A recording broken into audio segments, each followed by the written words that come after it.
పూరా లోకల్. విశ్వావసనామ ఉగాది శుభాకాంక్షలు.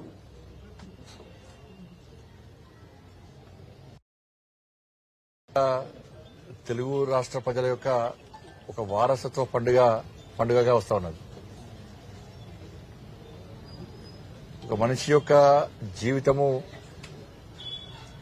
కష్ట సుఖాలతోని కలిసి ఉన్నటువంటి ఒక జీవితంగా గుర్తు చేయడానికే ఈ పండుగ ఉపయోగపడుతుంది.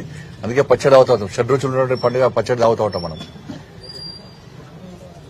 ఒకటి కష్టాలను తొలగించుకొని మంచిని గుర్తించి మనిషి కొత్త సంవత్సరంలో అందరం కూడా ఒక మంచి నడవడితో మంచి ఆలోచనతో ముందుకు సాగాలని చెప్పి ఈ ఉగాది పర్వదిన సందర్భంగా ఆలోచించాల్సిన అవసరం ఉంది.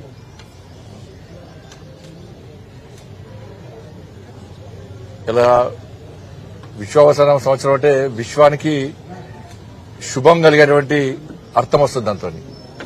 కాబట్టి రాబోయే రోజుల్లో అన్ని శుభాలు కలగాలని చెప్పి దాంతోపాటు అర్చకులు పురోహితులు అందరూ చెప్తా ఉన్నారు, పంచాంగ శ్రవణ కర్తలందరూ కూడా ఈసారి అంతా శుభం జరుగుతుంది, ఆదాయాలు పెరుగుతాయి, ఒక మంచి వాతావరణం మంచి సమాజ నిర్మాణం జరుగుతుందని చెప్పి ఇవాళ పంచాంగవేత్తలు అందరూ కూడా చెప్తా ఉన్నారు. అందుకే నరేంద్ర మోడీ గారి యొక్క ఆలోచన అదే.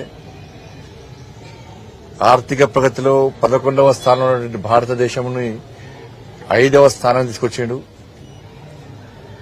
ఇంకా 2 సంవత్సరాల్లో దాన్ని 3వ స్థానానికి తీసుకురావని చెప్పి భారతదేశాన్ని